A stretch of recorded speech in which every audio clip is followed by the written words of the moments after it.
How long have you been an osteopath, Alison? Nearly 30 years. Goodness, and how did you come to do that? Well, we had a family friend who's an osteopath, so I've always known about osteopathy, and my mother had a poorly back when I was little. And I hurt my back, so I met an osteopath and I became interested in it then. And also I wanted to be a doctor originally, and I wasn't clever enough at physics, so I failed, only got a D in physics twice. So when I resat, well done. So obviously Providence meant me to not be a doctor, I think I would have been a very bad doctor. And now you're involved in training other osteopaths, aren't you? Yes, the college that I trained at, after I've been out about 4 years, I got a lectureship there. And then from that I've got more involved in teaching postgraduate osteopaths, which is very, a great opportunity. And it's very interesting, the parallels between being an osteopath and a teacher. In what sense? How do you mean? Well, as an osteopath, you're facilitating the natural healing process of the body. So, we have all these capacities, all these processes to help us to be healthy. And then as a teacher, you're facilitating the natural processes of learning. So people naturally are curious and want to learn. So it's part of being a soul and being on the planet. Interesting. And are you saying they sort of innately understand the principles you're presenting to them? The students, yes, both the students and the patients, because it is stuff we know. People. If you cut yourself, it stops. It bleeds. It stops bleeding. It heals.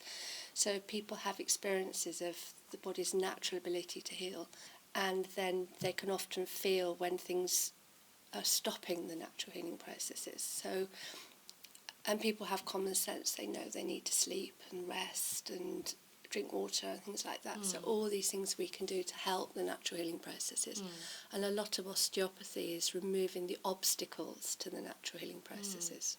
So what might they be? Would it be lack of water, lack of sleep? Or is it something more subtle? Yeah, sometimes. So if you think of the vitality for healing, sometimes the vitality for healing, the energy for healing is diminished if somebody's been working too hard for too long.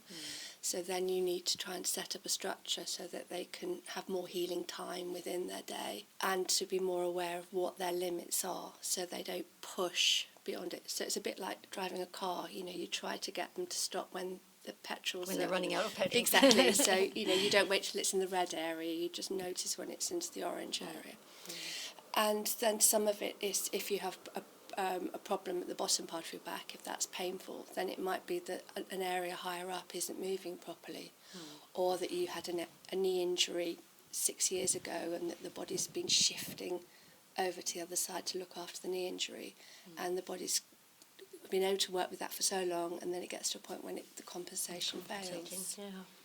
So there are basic, obvious common sense things that we can all do, like having enough recreation, rest, variation in our life. And there's also a lot about understanding how you are as a human.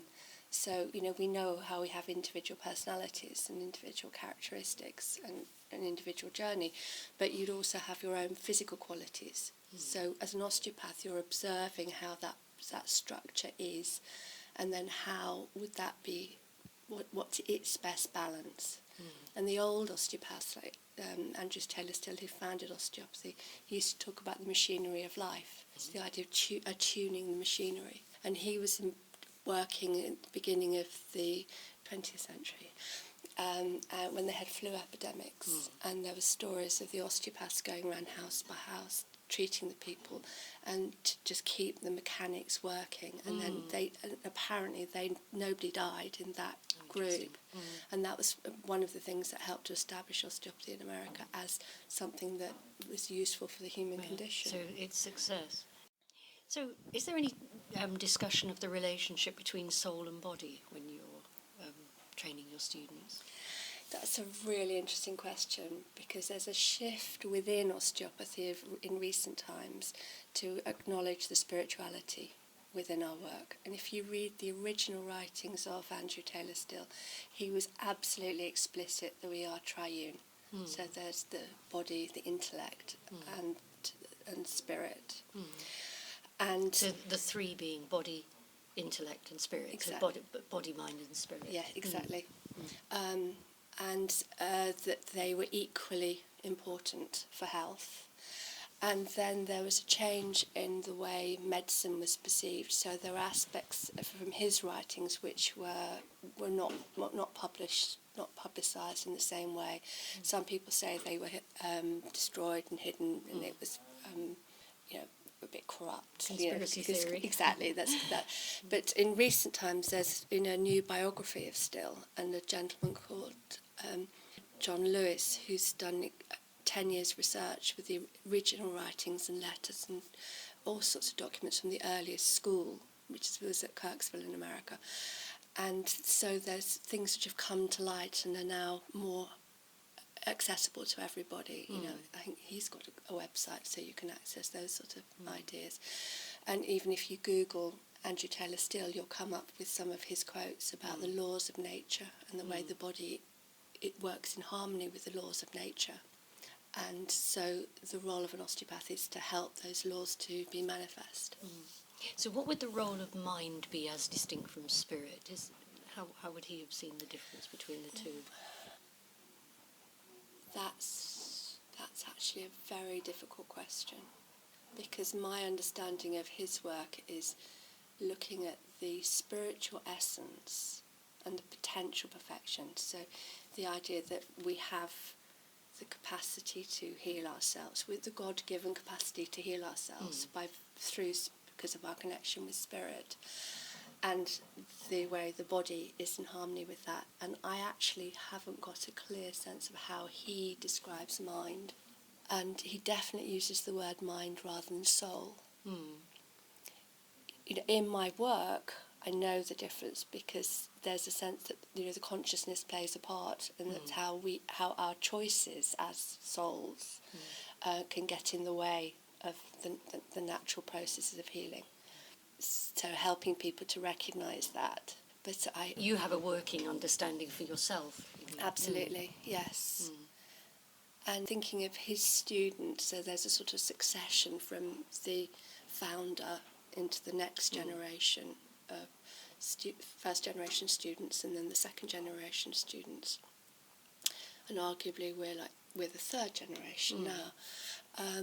So some of the others have articulated the role of mind more clearly, and kind of where you place yourself and the different aspects of mind. So whether you're just looking at the physical things and stuff you can touch, or if you're acknowledging the order of things behind what you can physically observe. So, and the idea of the potential for health. So the potential for health would be just where the soul is meeting the body, and connect, and your sense of the organising powers that can come through, and the principle of life that's behind all of that. Fascinating. Yeah. So the philosophical background, sort of philosophical training and teachings are really helpful for understanding the non-physical aspects of osteopathy. But I think it's, for me, it's an absolute gift of a job. It's a wonderful job, because every day when you feel somebody healing, you're having an experience of that life force coming through, and you're feeling it in quite a physical way, but there's also that feeling of enlivening, the vitality coming through, and then where that vitality comes from. And each person feels different. So even when you treat a baby who's 10 days old, they'll feel completely different to every other child that you felt. And it's got a timeless quality. So you could treat somebody who's 94, and they've got a vitality and a connection with life that's quite amazing, where somebody who's 30 might not have the same thing. And sometimes if people have lived a really troubled life and toxic life and had rather too many drugs, sometimes alcohol and drugs can really affect the way the vitality comes through. So you're talking in terms of a single life force. But then that's individualised. Which is individualised. Exactly. So there'll be because there's a unity to that life force. There's something it comes from the same source, but we'll each have it in our own particular way, which I see as being understand as being an expression between soul and spirit. So the way that would be coming through in our own unique way, even though we're all connected. Do you have a way of imagining that life force, or sort of seeing it in metaphysical terms? Do you have an imaginative concept of it? I think this is when other disciplines are used for other trainings. So thinking of things like yoga and qigong, so you've got some energy model, and there's that sense of somebody being connected to the universe. And I remember the very, very first meditation teacher I went to, she was talking about, did a lot with the breath, and that idea that you're breathing but you're being breathed. So that connection between that person and their universe. So when you're treating, you can often feel as the treatment is progressing, and then when it comes to a natural conclusion, is often the person feels like they're in balance with their environment. So there's this feeling of a connection and a feeling of unity. And one of the third generation osteopaths, who would have been like my grandfather's age, that he talked about health as being balanced between the internal environment and the external environment. And I find that a really useful model, because people have very complicated external environments, but the internal environment, because it's rooted in spirit, can always find a balance. It has to. That's what it's there for. It's essential nature. Exactly. So for me, that is such. It's such a gift to have that opportunity to see how the body can heal itself. And this generation, this teacher, Roland Becker, who's very clear that his role was as a servant to the healing processes.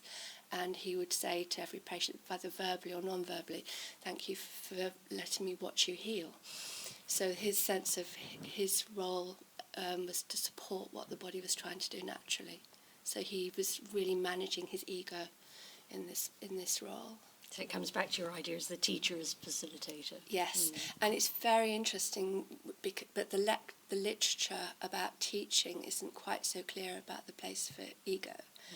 But then if you read about the teachers who do talk about teaching as facilitation, like Carl Rogers, or even go back to Plato and Socrates, so the role of teachers in educing what's known within, then it all makes sense. But we haven't. If you read in academic educational journals, you might not get that message. So Socrates is the midwife of the soul.